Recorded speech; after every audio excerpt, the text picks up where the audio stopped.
ଆକାଶବାଣୀ।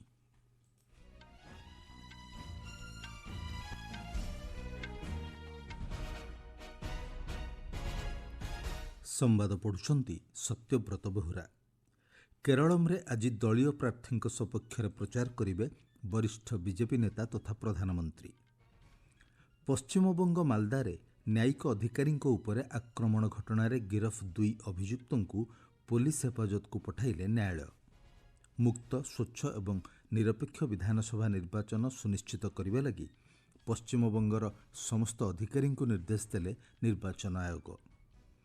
ମଧ୍ୟପ୍ରାଚ୍ୟରେ ସୃଷ୍ଟ ପରିସ୍ଥିତି ମଧ୍ୟରେ ହର୍ମୁଜ ପ୍ରଣାଳୀ ଦେଇ ମାର୍ଚ୍ଚ ମାସରେ 220ଟି ଜାହାଜ ପରିବହନ କରିଥିବା ସୂଚନା ଏବଂ IPL କ୍ରିକେଟରେ ଗତକାଲି ଅନୁଷ୍ଠିତ ମ୍ୟାଚ୍ରେ ଚେନ୍ନାଇ ସୁପର କିଙ୍ଗସକୁ 5 ୱିକେଟରେ ପରାସ୍ତ କଲା ପଞ୍ଜାବ କିଙ୍ଗସ। କେରଳରେ ନିର୍ବାଚନ ପ୍ରଚାର ପାଇଁ ଆଉ ମାତ୍ର 4 ଦିନ ବାକି ଥିବା ବେଳେ ପ୍ରଧାନମନ୍ତ୍ରୀଙ୍କ ସମେତ ବରିଷ୍ଠ ଜାତୀୟ ସ୍ତରୀୟ ନେତାମାନେ ପ୍ରଚାର ପାଇଁ ରାଜ୍ୟକୁ ଆସୁଛନ୍ତି। ବରିଷ୍ଠ ବିଜେପି ନେତା ଏବଂ ପ୍ରଧାନମନ୍ତ୍ରୀ ନରେନ୍ଦ୍ର ମୋଦି ଆଜି ଅପରାହ୍ନ 3ଟାରେ ତିରୁଭଲ୍ଲାରେ NDA ସାଧାରଣ ବୈଠକରେ ଯୋଗଦେବେ। ପରେ ଶ୍ରୀ ମୋଦି ଥିରୁଅନନ୍ତପୁରମ୍ ଯାତ୍ରା କରିବେ। ସେଠାରେ ସେ କିଲିପଲମରୁ କରମଣା ପର୍ଯ୍ୟନ୍ତ ରୋଡ୍ ଶୋରେ ଭାଗ ନେବେ। ବରିଷ୍ଠ କଂଗ୍ରେସ ନେତା ଏବଂ ଲୋକସଭାରେ ବିରୋଧୀ ଦଳ ନେତା ରାହୁଲ ଗାନ୍ଧୀ ଆଜି ଆଲପୁଝାରେ UDF ପ୍ରଚାରରେ ଅଂଶଗ୍ରହଣ କରିବେ। ସେ କୋଚି ଏବଂ କୁନ୍ନାଥୁନାଡରେ ମଧ୍ୟ ପ୍ରଚାର କାର୍ଯ୍ୟକ୍ରମରେ ସାମିଲ ହେବେ। CPM ମହାସଚିବ MA ବେବି ଆଜି କୋଟ୍ଟାୟାମ ଜିଲ୍ଲାରେ ଦଳୀୟ ପ୍ରାର୍ଥୀଙ୍କ ସପକ୍ଷରେ ପ୍ରଚାର କରିବେ। ଆସନ୍ତାକାଲି ସେ ତିରୁଭଲ୍ଲାପୁରମରେ ଦଳୀୟ କାର୍ଯ୍ୟକ୍ରମରେ ଯୋଗଦେବେ। କେନ୍ଦ୍ରମନ୍ତ୍ରୀ, ମୁଖ୍ୟମନ୍ତ୍ରୀ, ରାଜ୍ୟମନ୍ତ୍ରୀ ଏବଂ ଅନ୍ୟାନ୍ୟ ଜାତୀୟ ସ୍ତରୀୟ ନେତାମାନେ ମଧ୍ୟ କେରଳର ବିଭିନ୍ନ ଜିଲ୍ଲାରେ ପ୍ରଚାର କରୁଥିବା ବେଳେ ରାଜନୈତିକ ଦଳଗୁଡ଼ିକ ପକ୍ଷରୁ ନିର୍ବାଚନୀ ସଭା ଓ ରୋଡ୍ ଶୋ ଆୟୋଜନ କରାଯାଉଛି। ପଶ୍ଚିମବଙ୍ଗର ମାଲଦାରେ କାଲିଆଚୌକ ଘଟଣାରେ ମୁଖ୍ୟ ଅଭିଯୁକ୍ତ ମୋଫାକେରୁଲ ଇସଲାମକୁ 14 ଦିନ ଏବଂ ଆକ୍ରାମୁଲ ବାଗାନୀଙ୍କୁ 6 ଦିନ ପାଇଁ ପୋଲିସ ହେଫାଜତକୁ କୋର୍ଟ ପଠାଇଛନ୍ତି। ବିଡିଓଙ୍କ କାର୍ଯ୍ୟାଳୟ ଘେରାଉ କରିଥିବା ଭିଡକୁ ଉସ୍କାଇବା ଅଭିଯୋଗରେ ଉଭୟଙ୍କୁ ଗିରଫ କରାଯାଇଥିଲା। ପ୍ରତିବାଦକାରୀମାନେ ଭୋଟର ତାଲିକାରେ ନାମ ଅନ୍ତର୍ଭୁକ୍ତ କରିବାକୁ ଦାବି କରୁଥିଲେ ଏବଂ ନ୍ୟାୟିକ ଅଧିକାରୀମାନଙ୍କୁ 9 ଘଣ୍ଟାରୁ ଅଧିକ ସମୟ ଧରି କାର୍ଯ୍ୟାଳୟ ଭିତରେ ପଣବନ୍ଦୀ କରି ରଖିଥିଲେ। ସେହି ସମୟରେ ଅଧିକାରୀମାନଙ୍କୁ କୌଣସି ଖାଦ୍ୟ କିମ୍ବା ପାଣି ଦିଆଯାଇନଥିଲା। ଗତ ବୁଧବାର କାଲିଆଚୌକ 2 ବିଡିଓ କାର୍ଯ୍ୟାଳୟରେ 7 ଜଣ ନ୍ୟାୟିକ ଅଧିକାରୀଙ୍କ ପଣବନ୍ଦୀର ତଦନ୍ତ ପାଇଁ ଏକ 40 ଜଣିଆ NIA ଦଳ ମାଲଦା ଜିଲ୍ଲାରେ ପହଞ୍ଚିଛନ୍ତି। କେନ୍ଦ୍ରୀୟ ବାହିନୀ ସେମାନଙ୍କୁ ଉଦ୍ଧାର କରିବା ସମୟରେ ହୋଇଥିବା ଆକ୍ରମଣକୁ ମଧ୍ୟ ତଦନ୍ତ ଅନ୍ତର୍ଭୁକ୍ତ କରାଯାଇଛି। NIA ଦଳ ମୋଟାବାରୀ ପୋଲିସ ଷ୍ଟେସନରେ ପହଞ୍ଚି ପରେ ବିଡିଓ କାର୍ଯ୍ୟାଳୟ ପରିଦର୍ଶନ କରିଛନ୍ତି। ମଣିପୁରରେ ଗତକାଲି ସୁରକ୍ଷା ବାହିନୀ ଟେଙ୍ଗ୍ନୋପାଲ ଜିଲ୍ଲାରୁ 4 ଜଣ ବିଦ୍ରୋହୀଙ୍କୁ ଗିରଫ କରିଛି। ଟେଙ୍ଗ୍ନୋପୋଲ ଜିଲ୍ଲାର ସୀମାରେଖା म्यांमार ସହିତ ରହିଛି। ପୋଲିସ ଅଧିକାରୀଙ୍କ ସୂଚନା ଅନୁଯାୟୀ ଟେଙ୍ଗ୍ନୋପାଲ ଜିଲ୍ଲାର ମୋରେହ ପୋଲିସ ଷ୍ଟେସନ ଅନ୍ତର୍ଗତ ୟାଙ୍ଗୋବୁଙ୍ଗ ଗ୍ରାମରୁ 4 ଜଣ ବିଦ୍ରୋହୀଙ୍କୁ ଗିରଫ କରାଯାଇଛି। ସମ୍ପୃକ୍ତ ବିଦ୍ରୋହୀମାନେ Manipur national revolutionary front, people's liberation army ଏବଂ କାଙ୍ଗଲେଇପାକ କମ୍ୟୁନିଷ୍ଟ ପାର୍ଟିର ସଦସ୍ୟ ଅଟନ୍ତି। ଏହି 3ଟି ସଂଗଠନକୁ ସରକାର ପୂର୍ବରୁ ନିଷିଦ୍ଧ ଘୋଷଣା କରିସାରିଛନ୍ତି।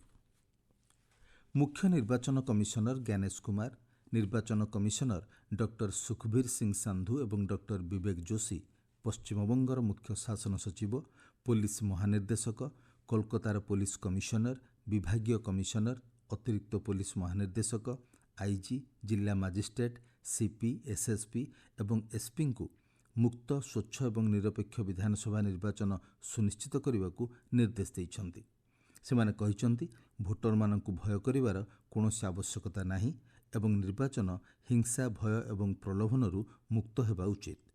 ନିର୍ଦ୍ଦେଶରେ ଏହା ମଧ୍ୟ କୁହାଯାଇଛି ଯେ ନିର୍ବାଚନ ସମୟରେ କୌଣସି ବୁଥ ଜବରଦଖଲ କିମ୍ବା ପ୍ରତିବନ୍ଧକ ସୃଷ୍ଟି କରାଯିବା ଉଚିତ ନୁହେଁ।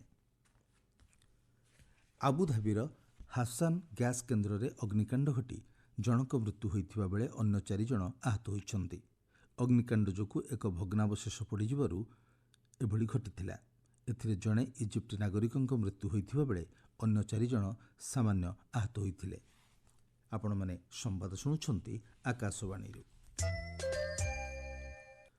ଚଳିତ ବର୍ଷ ମାର୍ଚ୍ଚ ମାସରେ ଇରାନ ନିୟନ୍ତ୍ରିତ ହରମୁଜ ପ୍ରଣାଳୀ ଦେଇ ମୋଟ 220ଟି ଜାହାଜ ପରିବହନ କରିଥିବା ବେଳେ ସେଥିମଧ୍ୟରୁ ଅଧାରୁ ଅଧିକ ତରଳ ଇନ୍ଧନ ବୋଝେଇ ଟ୍ୟାଙ୍କର ଥିଲା ବୋଲି ସୂଚନା ଦିଆଯାଇଛି। ମ୍ୟାରିନ୍ ଟ୍ରାଫିକ୍ ସାମାଜିକ ଗଣମାଧ୍ୟମରେ ଦିଆଯାଇଥିବା ତଥ୍ୟ ଅନୁଯାୟୀ 111ଟି କ୍ରସିଂ କିମ୍ବା ମାସିକ ମୋଟ କ୍ରସିଂର 51% କେବଳ ତରଳ ଟ୍ୟାଙ୍କର ଦ୍ୱାରା କରାଯାଇଥିଲା। ତଥ୍ୟ ଅନୁଯାୟୀ ମାସକ ମଧ୍ୟରେ କୌଣସି LNG ସେହି ବାଟ ଦେଇ ପରିବହନ କରାଯାଇ ନାହିଁ।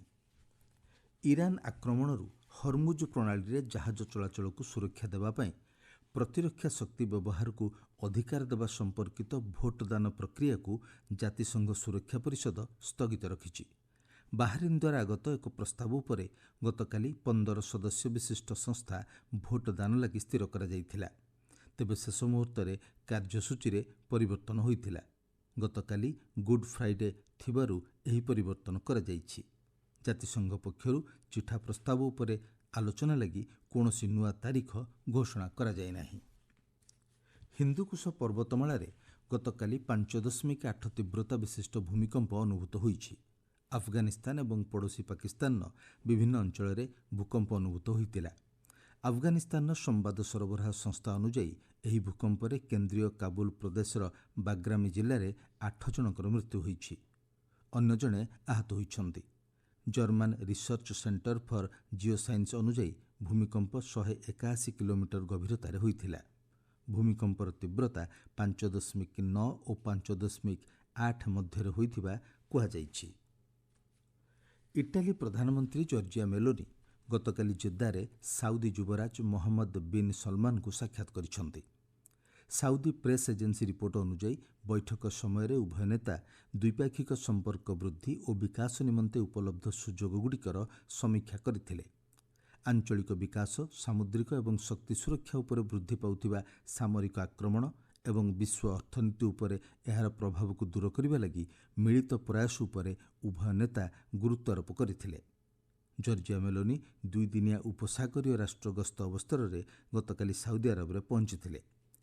ଉପସାଗରୀୟ ଅଞ୍ଚଳର କେତେକ ଅଂଶରେ ଇରାନ ଆକ୍ରମଣ ପରେ ଆଞ୍ଚଳିକ ଉତ୍ତେଜନା ବୃଦ୍ଧି ପାଇବା ଏବଂ ଶକ୍ତି ସୁରକ୍ଷା ନେଇ ଦେଖାଦେଇଥିବା ଦ୍ୱନ୍ଦ୍ୱ ମଧ୍ୟରେ ସେ ଏହି ଗସ୍ତ କରିଛନ୍ତି। ଗତ ଫେବୃଆରୀ ମାସରୁ ଇରାନ ବିରୋଧରେ ଆମେରିକା ଓ ଇସ୍ରାଏଲ ଆକ୍ରମଣ ଆରମ୍ଭ ହେବା ପରେ କୌଣସି ୟୁରୋପୀୟ ସଂଘ ନେତାଙ୍କ ଏହା ପ୍ରଥମ ସାଉଦି ଆରବ ଗସ୍ତ। ଇରାନର ପରମାଣୁ ଭିତ୍ତିଭୂମି ଉପରେ ସାମରିକ ଆକ୍ରମଣକୁ ପ୍ରତିହତ କରିବାରେ ବିଫଳ ହେବା ପରେ ଏଥିରେ ଅନ୍ତର୍ଜାତୀୟ ପରମାଣୁ ଶକ୍ତି ଏଜେନ୍ସି ଜଡ଼ିତ ଥିବା ଇରାନର ପରମାଣୁ ଶକ୍ତି ସଂଗଠନ ଅଭିଯୋଗ କରିଛି। ସେଠାକାର ସରକାରୀ ଟେଲିଭିଜନରେ ପ୍ରସାରିତ ତଥ୍ୟ ଅନୁଯାୟୀ ଇରାନ ଦାବି କରିଛି, ସମ୍ପ୍ରତି ଆମେରିକା ଇସ୍ରାଏଲ ଆକ୍ରମଣ ବିରୋଧରେ କହିବାକୁ ବିଶ୍ୱସ୍ତରୀୟ ପର୍ଯ୍ୟବେକ୍ଷକଙ୍କ ମନା କରିବା ନେଇ ସନ୍ଦେହ ପ୍ରକାଶ ପାଇଛି। ସାମାଜିକ ଗଣମାଧ୍ୟମରେ ସେୟାର କରାଯାଇଥିବା ଏକ ବିବୃତ୍ତି ଅନୁଯାୟୀ ଇରାନ ପରମାଣୁ ଶକ୍ତି ସଂଗଠନର ମୁଖ୍ୟ ମହମ୍ମଦ ଇସଲାମୀ ଅନ୍ତର୍ଜାତୀୟ ପରମାଣୁ ଶକ୍ତି ସଂଗଠନର ନିର୍ଦ୍ଦେଶକ ଜେନେରାଲ ରାଫେଲ ଗ୍ରୋସିଙ୍କ ସହ ନିରନ୍ତର ଯୋଗାଯୋଗ କରିଛନ୍ତି।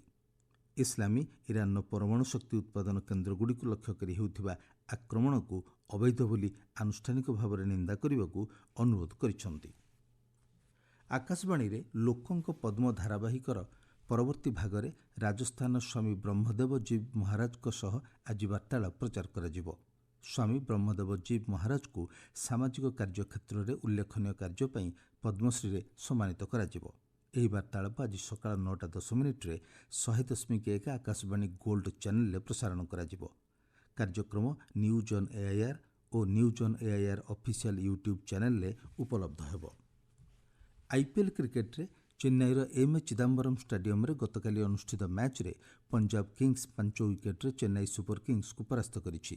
210 ରନ୍ର ବିଜୟ ଲକ୍ଷ୍ୟକୁ ପିଛା କରି ପଞ୍ଜାବ କିଙ୍ଗସ୍ 18 ଓଭର 4 ବଲ୍ରେ 5 ୱିକେଟ୍ ହରାଇ ଏହି ଲକ୍ଷ୍ୟ ହାସଲ କରିଥିଲା।